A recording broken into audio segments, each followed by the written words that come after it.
What's going on, guys? Welcome back to the HQ, back to where we left off, where we were trying to get the bonnet clearance we need in this thing, which is proving to be quite difficult. So we came in here this morning and we decided to actually put the FG windage tray on the dummy engine so that we had a bit more of an idea what we were looking at. We should have done it yesterday before we sort of came up with this idea, but anyway, the fact is that the windage tray actually sits quite a bit lower than the main bolts, or the toppers of the main bolts, which means that we're actually limited by where the windage tray is for how much we can actually cut out of the sump. It sort of turns what we thought we would get, like a closer to 25 to 30 mil, back into only about a 15 mil we're going to gain, which is pretty much just that.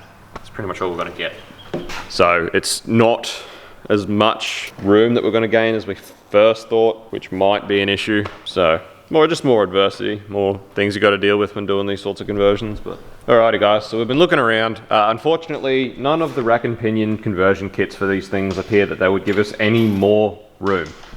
All of them appear to sit pretty much in line with this at the top of the crossmember here, and I reckon they would not give us any more room than this drag length already has. So that's sort of not really an option that's going to help. We've dummy fitted the pickup back onto the engine. And Rex did some measurements with the sump on. It appears that from the pickup to the actual bottom of this sort of area in the sump is a good 10 mil that we might be able to pick up. And you know, even if we had to notch this out or scallop it a little bit, it wouldn't really affect it too bad, as long as obviously it was welded up properly and sealed properly again.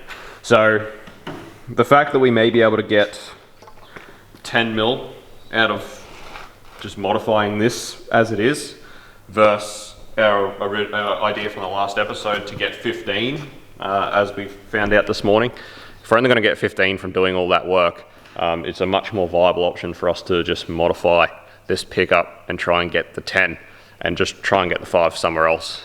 Try and look for getting another 5 mil elsewhere. Basically where we're at is we're going to cut out where it was sitting on the drag link on that sump, and then put the sump on with the pickup so that we can refit it and see how much room we've got before the pickup starts to contact it. See how low we can get it then.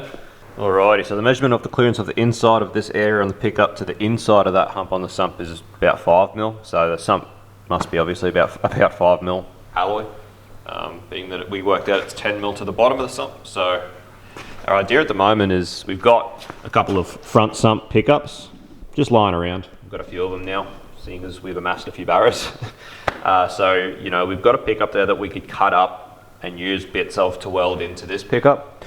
So our idea is to very carefully try and modify this pickup so that it comes sort of down here, put a little bit of a dog leg in it, and try and bring it down to this level earlier so that it comes down and flat and then back and pretty much meet up with the old pickup. But that distance there, plus the way that we can modify the sump to get it really close, and potentially even just notch a little bit out of this pickup, would probably get us pretty close to another 12-15 mil clearance, which is not far off what we're going to have to do to plate this sump flat and do our original pickup, our idea from last episode, except this is going to be a lot less work. The fact is that it's worth trying this first, because if this doesn't work out and we don't get the clearance and we do need to get that extra 5 mil from this area, well then we can always go back to our plan from the last episode.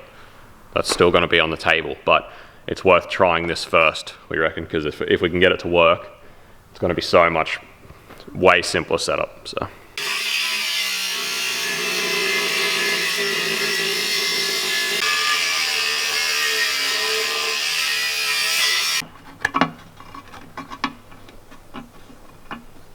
alrighty, guys, so I just went and picked up our bracket for our shifter linkage for the column that's now been machined out to the correct size to suit our HQ column.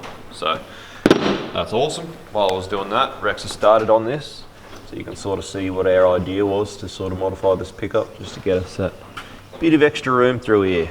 Bit easier to see from this side probably with the light. So should be able to get a quite big bit of clearance, big chunk. Set the pickup and then take whatever we can. Yep. To get down to where we've got to be.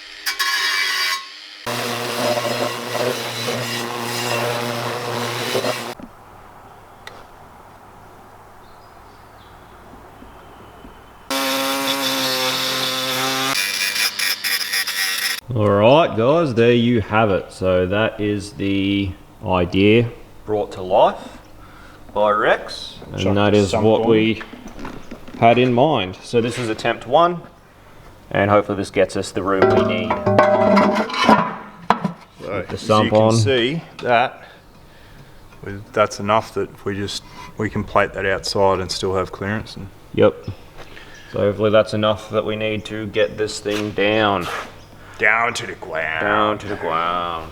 So as you can see, a fair bit more of this sump's been cut out, so we'll get this sump just back on a little bit, and let's try this in the car once again. I really hope this works, because I don't want to have to pull this in and out again a million times. So much work. Should also add that it is Sunday. Back in again, briefly. So the bit of the sump that's right behind the notch that we made for the drag link is sitting on the cross member. So that's now what's holding it up. So we've got a good clearance to the drag link where that's sitting now, which would be plenty enough for engineering. You know, as far as the NCOP and everything's concerned, that's going to be fine. But as it sits at the moment, we've used the crane just to lift it up a little bit off the cross member, and we're probably only about 5 or 6 mil lower than we were yesterday. So it's still not low enough. So we're going to pull it back out and just have a look that area just behind the notch on the sump about how much more we can cut out of it. And what more we can do about that little bit. Back out she comes again. Righto guys, so the solution to this problem, you can see where the engine was rubbing there, Rex has cleaned this all up, is to cut the cross member and modify the cross member. So that's our lines where we're going to cut pretty much this ridge here, pretty much going to cut that out, and we will plate that flat. So hopefully between that 10 mil and just cutting the bracing out of the underside of the bonnet, we'll be able to get this thing to shut.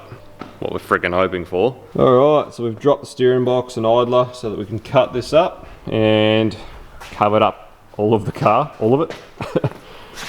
Cover it up. So we're ready to start cutting this out. Rex reckons this is what's gonna send him to hell. He reckons that cutting this lean on that HQ to fit a Barra is going to be the reason that Rex goes to hell. Yeah, of all the things that I've done in my life, I may have been able to find redemption, but this is I think this is it. No going back. There's no coming back from this. Lost cause.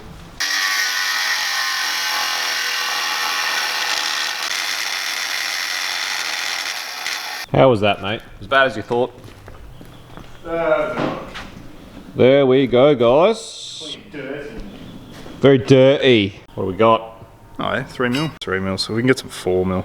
Yeah, 4 or 5 mil plate it back up. Just vacuumed out about 45 years worth of mud and dirt and stuff out of there. Nice and clean. And we'll try and get this Barra in again. Again. What's that, 4th, 5th, 6 times a charm?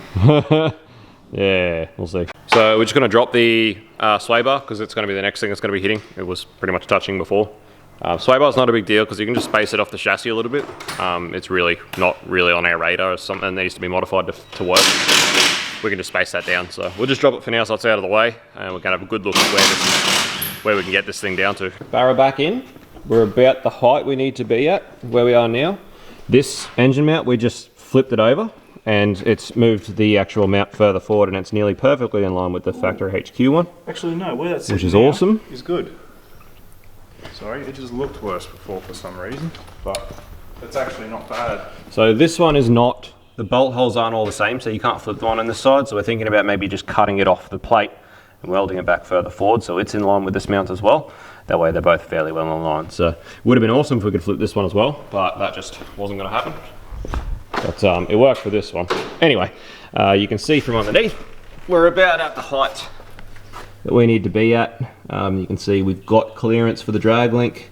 Now with that cross member modified, we are sort of down to the height that we need to be at to have this thing work. Anyway, we only got those mounts from barratheworld.com as a starting point. We knew that they were going to be modified. We didn't know that they were even going to be that close, but we figured we'd just get something so that we had something to start from. It is really looking a lot more promising. Man, that's awesome. All right. All right. We are much closer. What say, Rex? Actually, the height's not too bad, but the engine does have to come forward a bit. Does it? It's resting on that drag link, but anyway. Oh, okay. Just yeah, put some pressure down on that bonnet.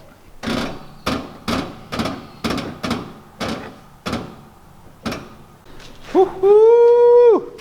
We are latched and there's a barra inside. That's hectic. Anyway, we're latched and there's a barra inside, but there's still no coils or coil cover in it. So we're not in the clear yet, but at least we're a heck of a lot closer than we were yesterday. But it's hitting.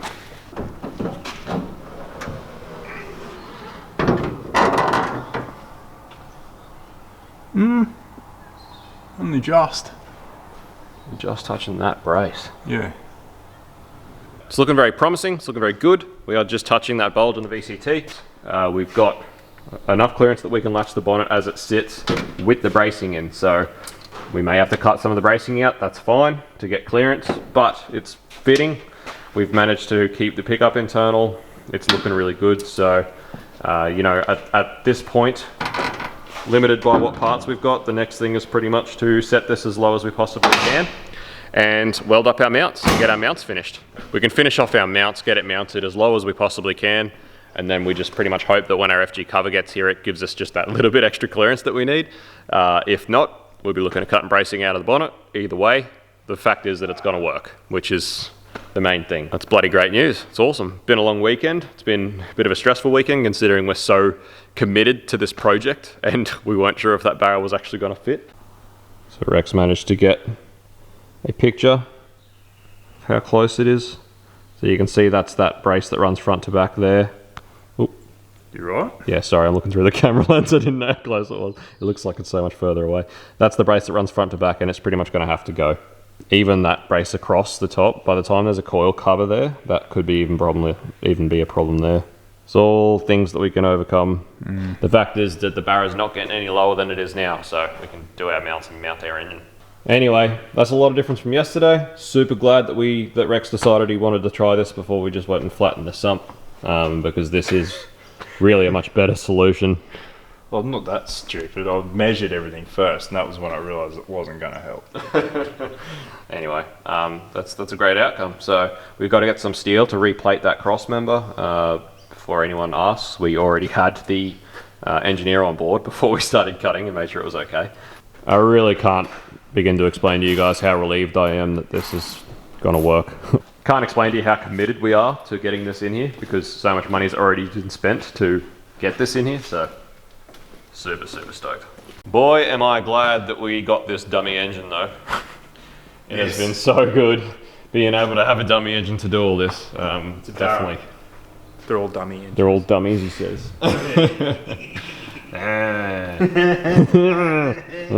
Anyway guys, on the strength of that, we're going to have a nice cold sarsaparilla, and it's been a long weekend. It's like 3 o'clock on a Sunday afternoon now, so that's going to be it for today. Go home and spend some time with the family before another big week of getting this thing sorted. So at this stage, today's Sunday, we've pretty much got another full week to get this thing sorted to the point where it goes to fabrication. So again, you've already know the plan, so we should be able to knock most of this over and get it sorted, which is awesome. I don't think we'll have the FG cover by then, so until we've got the FG cover, I don't really want to. Yeah, we can probably cut that brace out. I don't know. We'll discuss it anyway and come up with a plan. But yeah, stoked with it. Thanks for watching anyway, guys. Hope you're enjoying this build. I'm really looking forward to it now. I was a bit worried about it, but man, I'm stoked now. So that's sick. We'll see you on the next episode. Smash like, smash subscribe, head to the merch shop, buy yourself something nice. Shout out to Fish and Drifts. Go check out their channel if you like fishing and drifting. The world's biggest fishing and drifting channel. Anyway, guys, catch you on the next one. Peace out. See you. Bye.